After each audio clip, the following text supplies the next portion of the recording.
Day number 4 wrapping up here on the Red River Farm Network Crop Tour presented by Pioneer, visiting with Territory Manager Jared Hansen. Jared, we saw a rainy day today, so we didn't get a chance to really get out in the fields and see much crop, but we made our 3 stops and talked a lot of crops. And give me your impressions. What are you seeing here in this part of the country?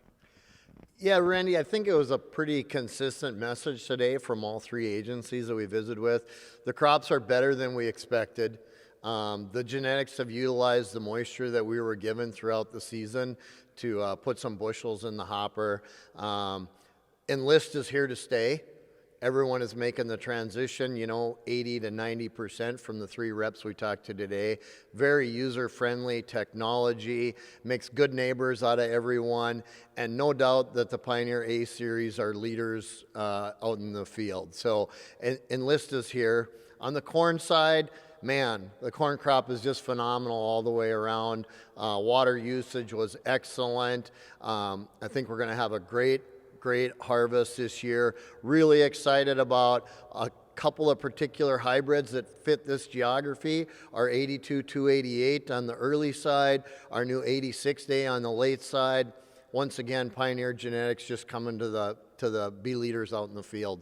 I was wondering, as we started, about as dry as it was, as hot as it got, about tip back and ear development, but boy, there's no problems at all the way it looks.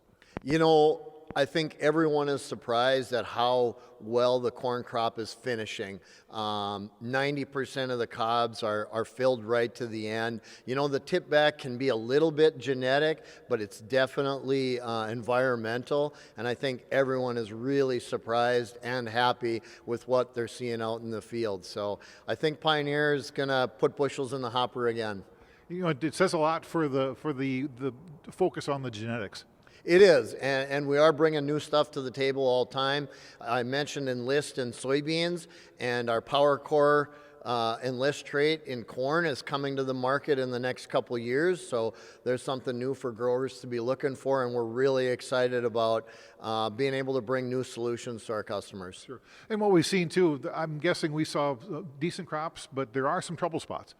Yeah, there's an odd spot or two that just didn't get the rain. We talked about some early soybean combining that's going on, and of course that's related to our very early maturing 003s, 005s. But even those, I think, are maturing slightly earlier than we'd like, just because they've had a little bit lack of moisture. But early reports are yields are still okay for that maturity. I think the next thing everybody's going to be talking about is the early, if we have a chance of an early frost or not, but would that hurt us?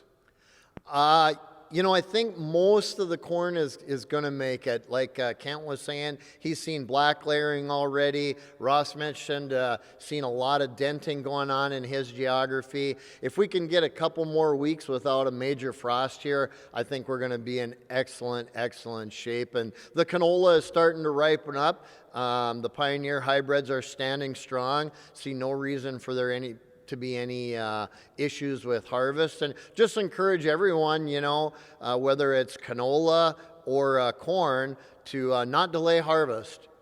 It's always good to get out there and get started. So hopefully we'll have a dry harvest so we can get our work done, and encourage farmers to just slow down out in the field a little bit. It's going to get to be a real busy time, and at the end of the day, we want everybody to go home safe, Randy. So be safe out there. Yeah, for sure. And that's the thing. I think we're going to go from one crop right to the next.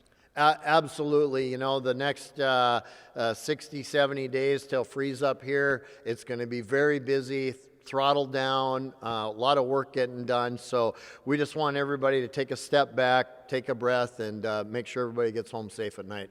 It's Pioneer Territory Manager Jared Hansen. For the Red River Farm Network's Crop Tour presented by Pioneer, I'm Randy Koenen.